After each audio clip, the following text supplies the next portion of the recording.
জাকের পার্টির মহামান্য chairman sir রুখে দাঁড়িয়েছেন সাধারণ মানুষ আপামর জনতাকে সঙ্গে নিয়ে।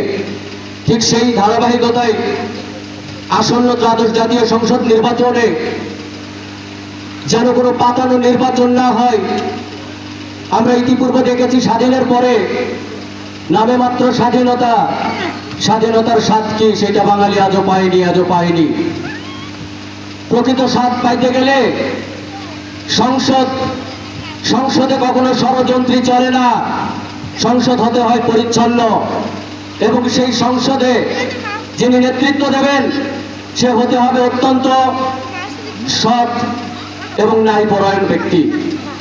শুধু বাংলাদেশ না, আজকে এই জনসভা থেকে বলে দিতে চাই, গোটা পৃথিবী তাকিয়ে থাকবে জাকের পার্টির দিকে।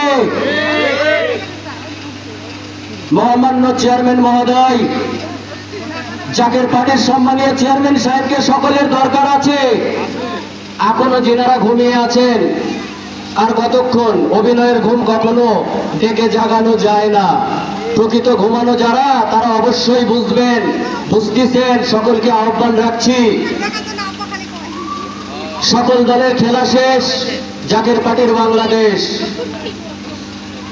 জাগো মানুষ জাগো, আধারের বুক চিরে আলোর দিশারি ডাকে, আর কতকাল বলো নীরবে থাকো, জাগো মানুষ জাগো।